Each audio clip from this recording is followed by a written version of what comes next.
I've been able to do with the COVID, with dealing with everything we have to do with, look, if we finally beat Medicare. I've never seen anything like this. None of us have. I will leave you with one thought that will be controversial, but is true. The Dobbs decision reversed Roe versus Wade, returned this impossibly contentious subject to the states. And I believe the solution, the only way forward, is to Dobbs the hell out of every single issue. Hi there, friends, fans, and foes of Dad Saves America. I'm probably feeling like a lot of you, which is to say a little jittery today, having watched this presidential debate last night. And I'm going to try my best to explore what's happened and what's going on for lots of different reasons. I think there was a reaction that captured the moment. I want to just play a little bit of it and talk about it. That was painful. I love Joe Biden. I work for Joe Biden. He didn't do well at all. He did not do well at all. And he looked, I'll give you the analysis, you kind of have the old man versus the con man. I can walk you through how I'm supposed to see it and say it, but I just want to speak from my heart. I love that guy. That's a good man. He loves his country. He's doing the best that he can. I don't love Joe Biden. I don't think he's a particularly good person. I don't think that he's a honest person. But the kind of on the verge of tears that is going on with Van Jones in this moment, I think it's complex. It's more complex than him just loving Joe Biden and having known him personally because he worked in the Obama White House. I don't see how you can love this country or want this country to be a good place for all of us and be a stable, functional place run by adults and not be shaking last night. Everything about last night is friggin' weird. First of all, it's really weird to have a presidential debate in June before the parties have selected their nominee. That's really weird. That's really weird. The fact that Donald Trump was just being himself, which would be historically pretty weird, and that's like taken as a baseline given in 2024, that's also really weird and not good. It's not good. There's lots of ways you can think about that from a political economy perspective. And so I want to lay out a couple paths for how to think about the weirdness of our moment. So one way to look at this is that this is all a giant screw job. Let it all burn. You find that kind of almost gleeful, sort of Joker-like nihilism on the left and the right. It's all corrupt. It's all broken. It's all big pharma and the military-industrial complex and the elite class running the show and screwing all of us to line their pockets. Let it all burn. There's a part of me that kind of feels that way. The problem is, and maybe this is just my age, history's not great on that score. The let it all burn strategy is most likely a path to all of us literally burning. It's the path to the Jacobins and then to Napoleon, to Lenin and then to Stalin. You don't have Nazi Germany without the Weimar Republic. That's a problem if you're in let it all burn. And if you're like me and have a family and have a child or children, you shouldn't be in that position. And you probably aren't. You probably want the world to get better for your kids. That's the only thing I want. That's why this channel is called Dad Saves America, because I'm a dad and I want this country and this world to be better for my son. Next in line is a slightly more sophisticated version, one that I'm probably even more sympathetic to, frankly, which is to say that government itself is a leviathan. It is the monopoly of force, and force and violence are evil. So it is the monopoly of evil. This is the sort of anarcho-libertarian / anarcho-syndicalist view. You can have it on the right or you can have it on the left. You can be Murray Rothbard or you can be Noam Chomsky. This view says having crooks and clowns and lunatics and a cadre of criminals surrounding them is inherent in the nature of government. And we don't want the society to burn, but we do want government to go away. And this is probably the only path that is likely to lead us down that road, which is essentially a kind of crack up where the legitimacy of government becomes so impossible for anyone with brain cells to recognize that something changes and we end up in a post-government world. If that's possible and isn't a path to the guillotine, that would be great. And philosophically, I think it's actually fairly coherent, but ultimately kind of utopian position to occupy. Then you have the middle. I think most people are, which is I'm mostly not worried about politics most of the time. I'm mostly trying to live my life. And when I encounter things that are difficult struggles that seem like, despite my best efforts, I can't overcome, I hope there's some way for that to get improved. And maybe politicians can help. They don't seem to be very good at that, but I want them to try. That's the pragmatic middle of the road, the center. And the reality is I think the problem we are facing is that government as it is constituted at the national scale in America and elsewhere doesn't deliver for us. We're being lied to systematically, and we can all see it. And that's coming from both sides. But then you've got this other piece that, frankly, I'm more and more concerned might be what's really going on. And that is that people like Van Jones are putting on a show. This was all a scam. That there is a crookedness that is very, very profound and structural and part of the divergence between our cognitive elite, as Charles Murray likes to call it, and everybody else. What do I mean by that? I think the best way to think about this is to watch the clip that is probably getting the most play right now. He had the largest national debt of any president in a 4-year period, number one. Number two, that $2 trillion tax cut benefited the very wealthy. What I'm going to do is fix the tax system. For example, we have 1,000 trillionaires in America. 1,000 trillionaires. That'd be interesting. Well, what would that be if we have 1,000 trillionaires? $1,000 trillion. That'd be quite a bit larger than the GDP of planet Earth. But let's keep going. I mean, billionaires in America. And what's happening? They're in a situation where they, in fact, pay 8.2% in taxes. If they just paid 24% or 25%, either one of those numbers, they'd raise $500 million. In some ways, stopping to fact check this is silly and stupid because you could do it for the whole thing and no one's talking about that because none of it really matters. But none of this is really true, actually. We can't tax our way to a balanced budget. We're in a lot of fiscal trouble, which barely got talked about last night. This is one of the things that below the surface is what's so frighteningly off the rails. None of the things that really matter got really delved into at all. And that's weird. We'd be able to help make sure that all those things we need to do, childcare, elder care, making sure that we continue to strengthen our healthcare system, making sure that we're able to make every single solitary person eligible for what I've been able to do with. And here comes the with the COVID, with dealing with everything we have to do with, look, if we finally beat Medicare. Thank you, President Biden. President Trump?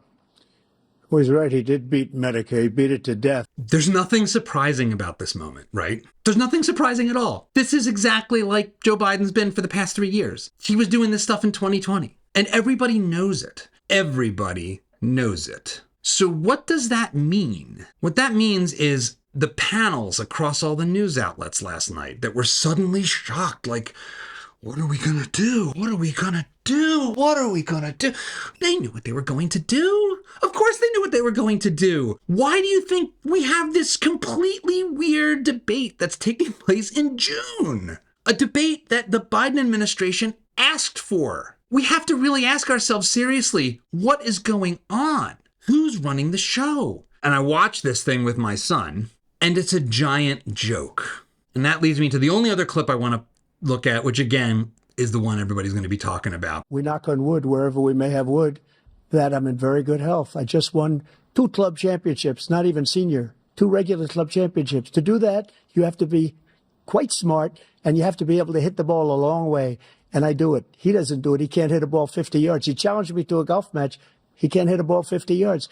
I think I'm in very good shape. I feel that I'm as in good a shape as I was 25, 30 years ago. Actually, I'm probably a little bit lighter, but I'm in as good a shape as I was years ago. I feel very good. I feel the same.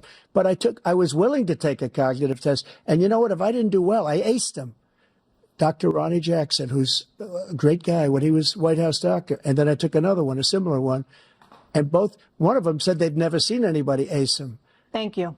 Thank you. I'm just going to say Richard Nixon as a president was pretty darn awful. But he's one of the more brilliant, like just IQ, history, knowledge, capability. The notion that Donald Trump had a cognitive test that no one's ever seen before in the White House, I mean, it's just par for the course. It's like, you couldn't just be like, no, I'm fit. It's got to be, I'm the smartest person anyone's ever seen. Like, come on. President Biden? You can see he is 6'5" and only 223 pounds, or 235 pounds. You ever said it was 6'4"? Well, you said 6'4", 200. Well, anyway, that's what anyway. Just take a look at what he says he is and take a look at what he is. Look, I'd be happy to have a driving contest with him. I got my handicap, which when I was vice president, down to a 6. But by the way, I told you before, I'm happy to play golf with you if you carry your own bag. Think you can do it? That's the biggest lie that he's a 6 handicap of all. Okay.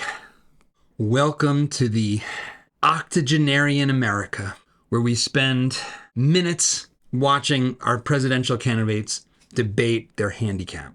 But below the surface here, I'm not excited about any of this. The reason is because I actually love this country. I want us to succeed. And I've never seen anything like this. None of us have.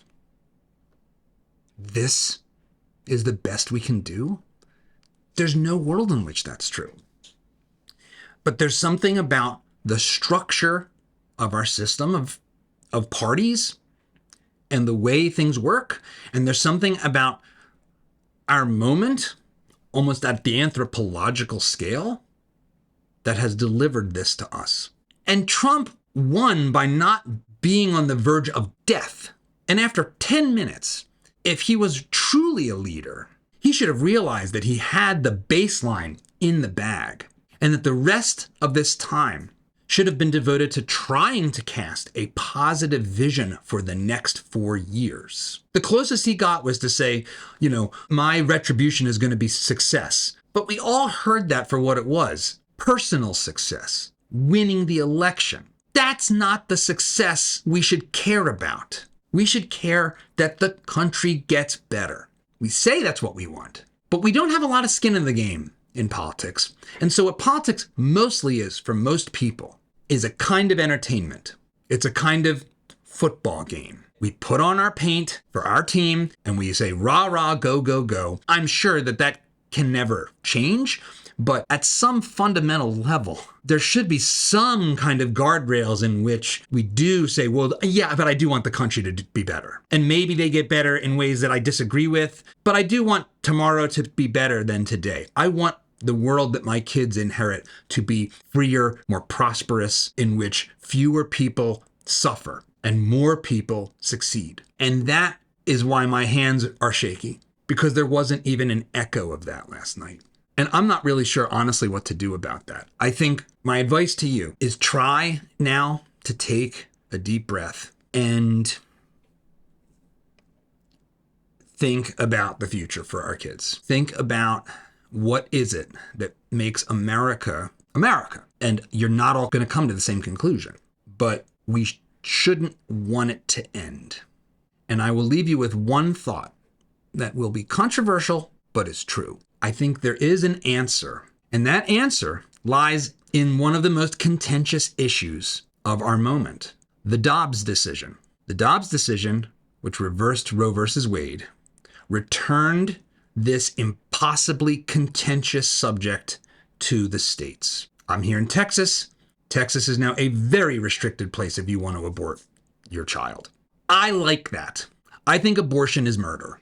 And I understand that you might think I'm a right-wing Catholic crazy person for saying that. But that's the facts. I moved here in part so that I could be living within governance that was more aligned with my values. And the accidental miracle of America is that you don't have to just vote for president. You can vote with your feet. So if you don't like the new regime in Texas, if you have daughters and you feel that this represents a deep threat to their bodily autonomy, and their ability to make a decision, however painful and horrible it might be, but might be necessary in your eyes, you can move to California or Illinois or New York. You can do that, and you're still an American. So I can go visit California, and Californians, if they hear me talk, can be like, that guy's a right-wing crazy.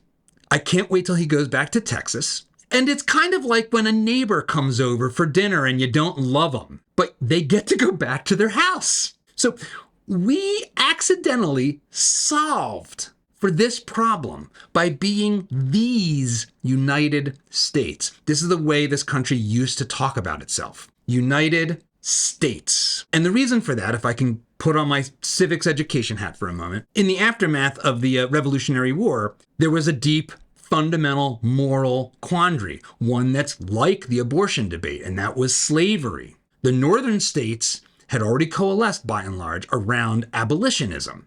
In fact, Americans in the North led this planet in abolitionism, to such an extent, in fact, that hundreds of thousands of Americans gave their lives to end it in a civil war. But at the birth of the nation, that war would have ended the country stillborn. And so a compromise was made to allow the slaveholding states to be part of the Union and to empower states' rights. Yes, states' rights was about allowing slavery to persist.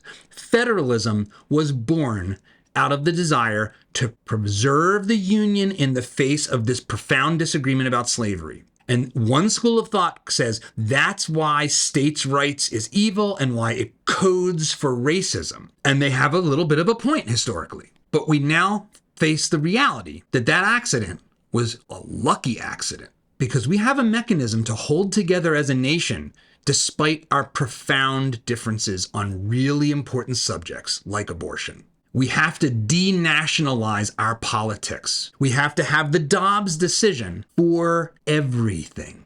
That is the only path I see to preserving the notion of America as a singular unit. And we should really want that because America's got a lot going for it. We are a contiguous political body with oceans on both sides and no serious enemies to the north or south. You know, we take for granted our peace and security, but we shouldn't. We are blessed in this country, and we shouldn't want it to come to an end. And I believe the solution, the only way forward, is to Dobbs the hell out of every single issue. And so that is where I am left after watching this catastrophe unfold. But I want to know what you have to say. I'm looking forward to the comments. I hope this was helpful. I hope you have a good weekend, despite the way it's starting. I'm sorry that this had to happen a week before we celebrate the birth of the nation. Have a great weekend.